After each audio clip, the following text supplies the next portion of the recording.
Station ಕರ್ಕೊಂಡು ಹೋಗೋದಾದ್ರೆ ಅದು ಮತ್ತೆ ನಮ್ಮ ಸಾಹೇಬ್ರು ಇರ್ತಾರೆ ಮಾತಾಡ್ರಿ.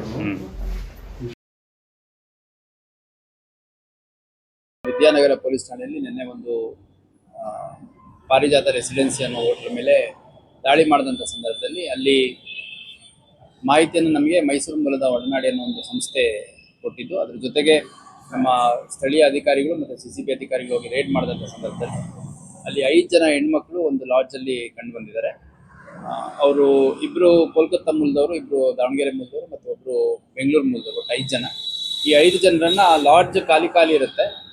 ಬಟ್ ಅಲ್ಲಿ ನೋಡಿದಂಥ ಸಂದರ್ಭದಲ್ಲಿ ಒಂದು ಬಾತ್ರೂಮಲ್ಲಿ ಏನು ವಾಲ್ ಟೈಲ್ ಇರುತ್ತೆ, ಆ ಒಂದು ಟೈಲನ್ನು 2x2 ಸ್ಪೇಸ್ ಕ್ರಿಯೇಟ್ ಮಾಡಿಬಿಟ್ಟು ಅದರಿಂದ ಒಳಗಡೆ ಹೋದರೆ ಮತ್ತಲ್ಲೊಂದು 4x6 ಬಾತ್ರೂಮ್ ಇದೆ ಸೈಜಿಂದು.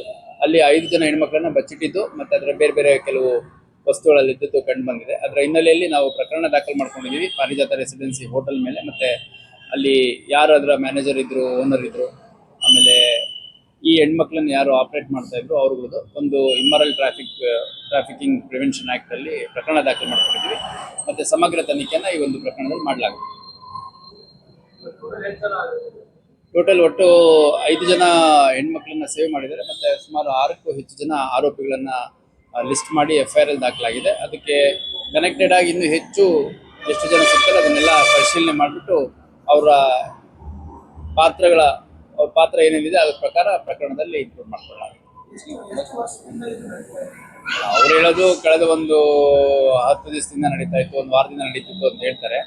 ಬಟ್ ಅಲ್ಲಿ ಹಿಂದೆ ಕೂಡ ನಮ್ಮವರು ಸೇಮ್ ಹೋಟೆಲ್ ಮೇಲೆ ಒಂದ್ಸರಿ ರೈಡ್ ಮಾಡಿ ಒಂದು ಪ್ರಕರಣ ದಾಖಲು ಮಾಡ್ಕೊಂಡಿದ್ದಾರೆ. ಇದು 2ನೇ ಬಾರಿಗೆ, ಇತ್ತೀಚಿನ ದಿನಗಳಲ್ಲಿ 2ನೇ ಬಾರಿಗೆ ಒಂದು ಲಾಡ್ಜ್ ಮೇಲೆ ದಾಳಿ ಆಗಿರುವಂಥದ್ದು ಮತ್ತು 5 ಜನ ಹೆಣ್ಮಕ್ಳು ಸಿಕ್ಕಿರುವಂಥದ್ದು.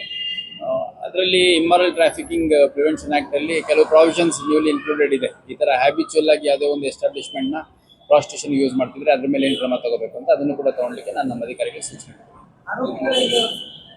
ಆರೋಪಿಯವರು ಎಲ್ಲಿಯವರು ಅಂತ ನನಗೆ ಎಕ್ಸಾಕ್ಟ್ಲಿ ಇನ್ನೂ ನನಗೆ ವಿವರಗಳು ಗೊತ್ತಿಲ್ಲ.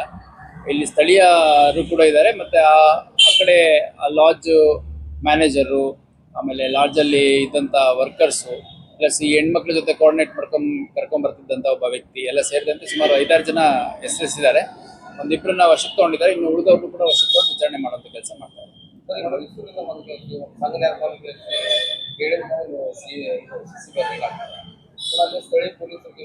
ಇಲ್ಲ, ಈ ಹಿಂದೆ ಇತ್ತೀಚಿನ ದಿನಗಳಲ್ಲೇ ಒಂದು ಕೇಸ್ ಮಾಡಿದಾಗ್ಯೂ ಕೂಡ ಅದೇ ಜಾಗದಲ್ಲಿ ಇನ್ನೊಂದು ಮುಂದುವರೆದು ಮಾಡಿದ್ದಾರೆ. ಇದರಲ್ಲಿ ನಮ್ಮವರು 1-2-3 ಸರಿ ಹೋದಂಥ ಸಂದರ್ಭದಲ್ಲಿ ಅಲ್ಲಿ ಯಾರೂ ಸಿಕ್ಕಿಲ್ಲ. ಇದೇನು ಹೈಡ್ರೋ ಟೈಪ್ ಮಾಡಿದ್ರು, ತಾವು ಕೂಡ ಅದು ವಿಡಿಯೋಗಳಲ್ಲಿ ಫೋಟೋಗಳಲ್ಲಿ ಗಮನಿಸಿದ್ದೀರಿ.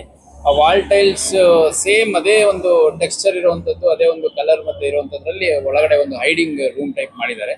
ಹಿಂದೆ ನಮ್ಮವರು 1-2 ಬಾರಿ ರೈಡ್ ಮಾಡಿದಂಥ ಸಂದರ್ಭದಲ್ಲೂ ಕೂಡ ಅದು ಅನ್ಸಕ್ಸಸ್ಫುಲ್ ರೈಡ್ ಆಗಿತ್ತು. ಸೊ ಅಷ್ಟಾಗಿಯೂ ಕೂಡ ಇದೊಂದು 5 ಜನ ಸಿಕ್ಕಿರುವಂಥದ್ದು. ಹಂಗಾಗಿ ಸಮಗ್ರ ತನಿಖೆ ಮಾಡಲಾಗಿದೆ.